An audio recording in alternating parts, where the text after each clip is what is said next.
Selamat mendengarkan cerita novel fiksi.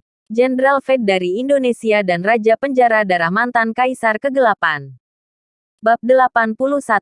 Mungkin kami sebaiknya menunggu. Wahyu seketika terduduk di lantai. Merasa tidak percaya dengan apa yang ada di hadapannya.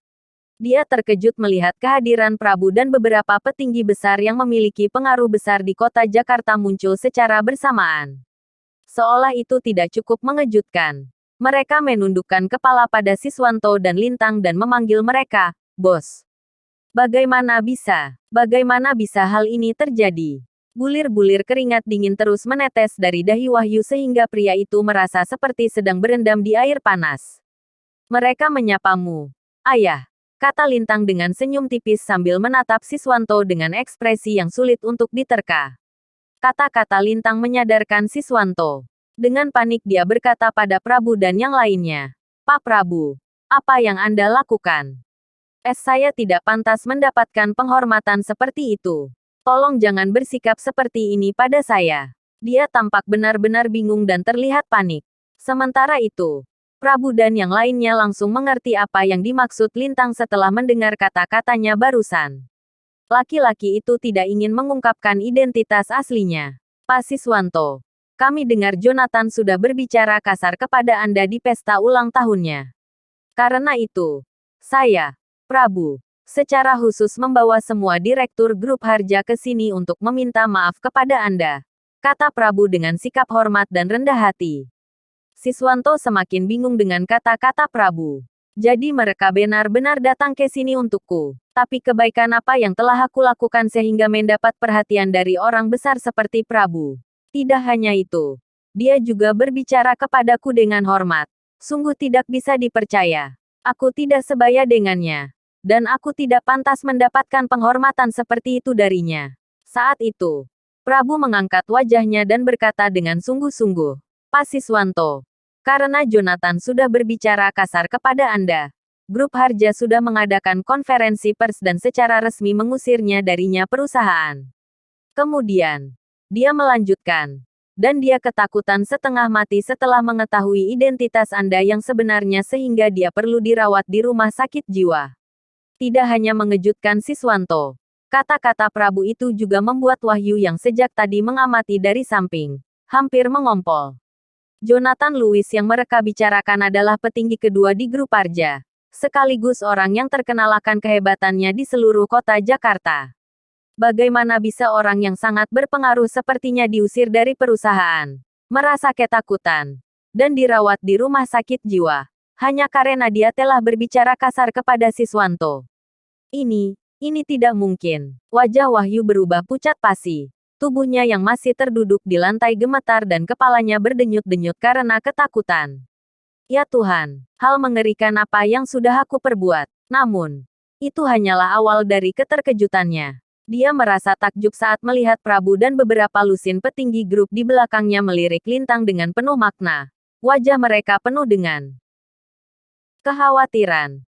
Sebelum mereka kembali menundukkan kepala secara bersamaan. Kemudian Prabu berkata, "Maaf, jika kami datang menemui Anda secara tiba-tiba, Bos. Kami datang untuk memohon sesuatu pada Anda. Tolong jangan tutup grup Harja. Tolong beri saya, Prabu, dan semua direktur kesempatan lagi. Kami janji, tidak akan ada lagi orang bodoh lain di grup Harja yang berani menyinggung perasaan Anda." Wahyu dan Siswanto kembali terkejut saat melihat para petinggi perusahaan itu lagi-lagi menundukkan kepala secara bersamaan diiringi suara Prabu yang panik. Seolah-olah sebuah bom baru saja meledak di kepala mereka. "Bos, apa mereka baru saja memanggilnya? Bos." Kalau saja Wahyu tidak mendengar mereka memanggil Siswanto dan Lintang dengan sebutan itu, dia mungkin yakin kalau dia sudah salah dengar. Tapi sekarang, dia yakin, baik Siswanto, Lintang, atau bos besar dari grup Harja lah orang di balik ini semua. Keringat dingin menetes dari dahi Wahyu setelah dia memikirkan hal itu. Siswanto juga terlihat sangat terkejut. Dia berpikir, sejak kapan aku menjadi bos mereka? Mengapa aku tidak tahu apa-apa tentang itu? Dengan bibir berkedut, dia segera menoleh pada Lintang.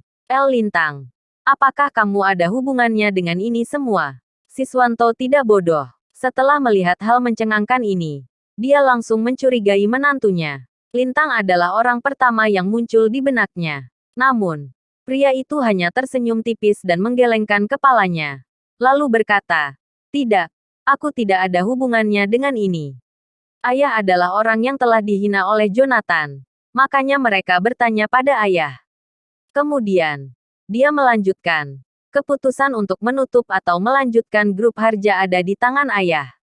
Ayah bebas menentukannya." Kata-kata Lintang terdengar ambigu karena dia tidak mengakui atau menyangkal keterlibatannya dalam masalah ini. Tapi, setelah mendengar kata-katanya, Prabu dan yang lainnya langsung mengerti bahwa Lintang membiarkan Siswanto untuk menentukan nasib grup Harja. Perusahaan itu akan bertahan atau binasa dengan satu kata dari Siswanto. Setelah memikirkan hal itu, Prabu berkata, "Pak Siswanto, kami akan segera mempersiapkan kerja sama terbaik dengan grup Barma. Kami akan senang sekali jika bisa membantu Anda. Apakah Anda ingin melakukan investasi atau melakukan kolaborasi merek dengan kami? Selain itu, kami akan membuka semua saluran distribusi grup Harja ke grup Barma tanpa biaya." Siswanto tercengang mendengar kata-kata Prabu. Tujuannya menghadiri pesta ulang tahun Jonathan Lewis hari ini adalah untuk membujuk pria itu agar dia bisa mendapatkan saluran distribusi dari grup Harja. Bahkan dia rela jika dia harus menghabiskan banyak uang. Sekarang, hanya dengan sepatah kata dari Prabu, dia tidak hanya akan mendapatkan saluran distribusi dari grup Harja, tapi juga dibebaskan dari biaya. Dia tidak pernah membayangkan bahwa tawaran besar itu akan jatuh ke tangannya. "Anda baik sekali, Pak Prabu. Saya merasa sangat terhormat atas perhatian Anda. Jangan khawatir, bagaimana bisa grup perusahaan besar seperti grup Harja ditutup? Itu benar-benar tidak mungkin," kata Siswanto kepada Prabu dan yang lainnya. Hatinya penuh kegembiraan dan dia terdengar sangat bersemangat. Setelah mendengar kata-katanya, Prabu dan beberapa petinggi perusahaan di belakangnya menghela nafas lega. "Berhasil. Mereka berhasil menyelamatkan pekerjaannya," Prabu berkata dengan gembira. "Terima kasih, Pak Siswanto. Terima kasih banyak. Apakah kalian akan pergi ke suatu tempat? Biarkan kami mengantar kalian ke sana." Sekarang Prabu dan orang-orang besar dari grup Harja memperlakukan Siswanto dan Lintang dengan sangat sopan. Seolah-olah mereka sedang menyambut bos besar atau dewa kekayaan mereka. Setelah mendengar kalimat itu, Lintang tersenyum. "Pergi ke suatu tempat? Tidak. Mungkin kita harus menunggu di sini lebih lama lagi." Dia mengalihkan pandangannya pada Wahyu. Kemudian senyumannya berubah menjadi seringai dingin. Prabu dan yang lainnya terkejut mendengar kata-kata Lintang. Mereka mengikuti arah pandang pria itu. Baru kemudian mereka melihat seorang pria dan seorang wanita yang terduduk di lantai di samping mereka. Wahyu. Saat itu beberapa direktur dari grup Harja mengenalinya. Namun, ketika mereka melihat tatapan dingin Lintang, mereka semua menjadi sangat marah. "Wahyu, kamu bajingan. Apa kau sudah bosan hidup?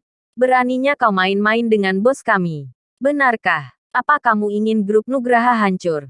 Kalau iya, kami akan mengabulkan keinginanmu sekarang juga." Seketika suasana menjadi senyap. Wahyu merasa kewalahan menanggapi tatapan dingin dan kata-kata menakutkan yang diarahkan padanya. Dan akhirnya dia rela mempermalukan dirinya sendiri. Dia segera berlutut di depan Siswanto dan Lintang. Terdengar bunyi gedebuk saat tubuhnya jatuh karena dia terlalu bersemangat. "Maafkan saya, Pak. Saya benar-benar buta sampai tidak bisa mengenali dua orang besar di hadapan saya. Maafkan saya. Saya janji tidak akan melakukannya lagi." Setelah itu, Wahyu tampak mengingat sesuatu. Kemudian dia mengambil semua uang kertas dengan tergesa-gesa dan menjejalkannya ke dalam mulutnya. "Saya akan memakan semua uang-uang ini tanpa sisa. Tolong maafkan saya."